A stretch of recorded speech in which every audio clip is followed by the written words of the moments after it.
Question 9.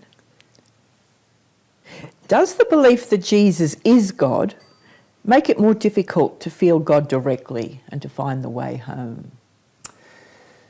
Well, it's an interesting question, this one, because a lot of people intellectually believe that Jesus is God, while at the same time emotionally not accepting the belief.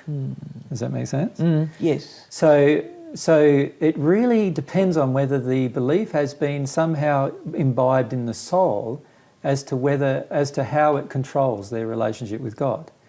Now, if a person sincerely in their soul believes that I am God or that Jesus is God, then they will have a lot of difficulty ever becoming at one with God. Right? They will never become at one with God while that belief remains in their soul, in fact. But if they have the belief in their mind, but not in their soul, sooner or later they'll realise that it's not a belief that they actually feel. Yeah. And that when they were connecting with who they called Jesus, they felt at the time they were actually connecting with God and not Jesus. And under those circumstances, they do connect with God and not Jesus. Does that make sense? It does. So yes, the answer to the question is yes, in its core level, at the soul level, if a person believes that Jesus is God, it is going to severely impact upon their ability to grow towards God and become at one with God. It also severely impacts upon their impressions of me as Jesus. Like, I am just their brother. I'm not their God or creator. God is my creator. God is your creator, which makes us brother and sister. While you see me as God, you do not recognise that I am just your brother. That's going to inhibit your future growth in some way, sooner or later, right? It also means that you're going to expect things of me that I can't deliver, because only God could deliver such things. Does that make sense? It does, yeah. And very many people expect me to deliver things to them that only God or God's love can deliver to them. But there are also many people, as you know, in religious faiths who say they're Christian, and when they talk about the Trinity, but they don't personally believe it. No, that's right. That's and they have received divine love as a result, because their personal belief inside of their heart is that I'm not God, and that I'm a person who lived on earth, and they're still not sure. Many Christians are very, very much not sure about my relationship to God. They know that somehow I came to explain God to people, but they're not sure how that actually occurred. But they don't believe I was God either. Many of them do believe I was a man, even though their religious faith teaches different to that. Those people, of course, have very little effect when they realise that when someone comes and tells them, and often it's me who goes and tells them, and once they've passed, that I'm not God. And they go, oh, okay, I don't know if I really ever believed that either, you know. And so it's relatively easy for such people to continue their growth towards God. Yeah. However, I have met many others and that have had such a strong belief that I am God, that when they've asked for Jesus to come to them, I've come to them, and they've told me that I'm not God, which I know that I'm not, of course, and then they've denied divine truth for many years, sometimes hundreds, sometimes thousands of years as a result of that one teaching. So the belief that Jesus is God has a huge capacity to harm your relationship with God. In a way, it's also a blasphemy towards God. Yeah. You're really saying that God is one of God's creations, and that's never the case. God is the creator of all, not one of the creations. Yeah. And all I am is one of the creations of God.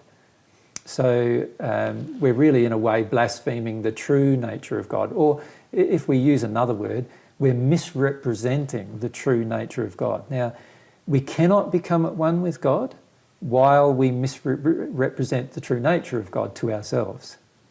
In other words, in order to become at one with God, we must accept God's definition of God.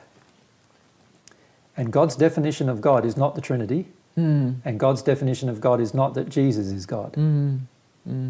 God's definition of God is that there is one creator, and when you connect with God's love to a complete extent and stay open and humble without trying to hold on to a book, you eventually realise that. And once you realise that, you have a stronger connection with God, because now you're believing the truth about the person you're connecting to.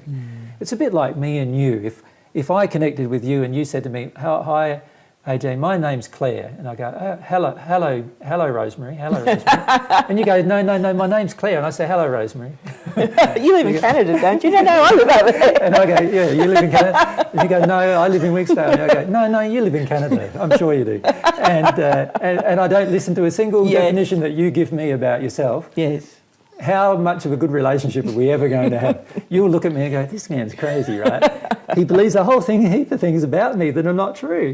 And this is exactly what happens with most people's relationship with God. They believe a whole heap of things about God that are not true, and then expect to be close to God.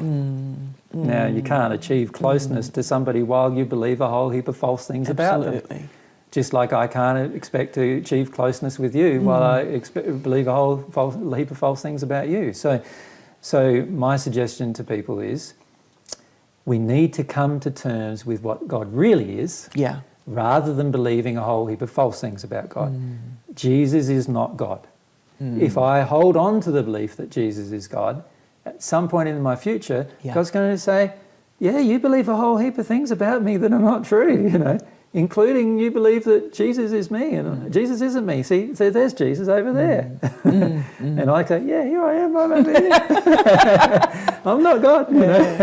And at some point in the future, the person's going to have to acknowledge that in order to have a better connection with God. So when they said in the scriptures, I'm quite hoping it's a good scripture, about when you said that when you see me, you see the Father. Is this demonstrating being at one?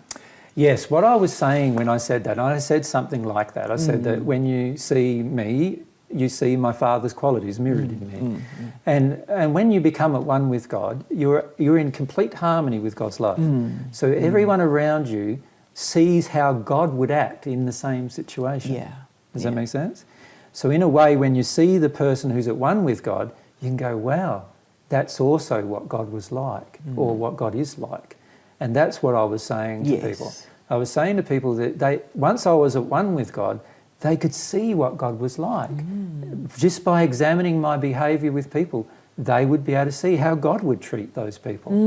Just by examining my behaviour with themselves, they could see how God would treat them. Just by examining my desire for truth and desire, that's how much God desires truth and love. Does that make sense? And if they, and that's why I said, I have come to show God to you. And anybody who sees me sees God. Right? That's right. These are all true statements, but not in the triune God sense. They are in the sense of anybody who sees a person who's at one with God and acknowledges the qualities and attributes and characteristics of the person who's at one with God, will also then, if they allow themselves to contemplate, will actually see that that is God's nature too. And that's what I meant by those kind of verses. Of course. Now, a lot of them have been manipulated and modified over time, of course, but in the end I did say some of these things, or make these statements inferring that if a person observes me in my life, it's the same in a lot of ways as observing what God would do under the same circumstances. Because when you're at one with God, you are in complete harmony with the way God expresses love.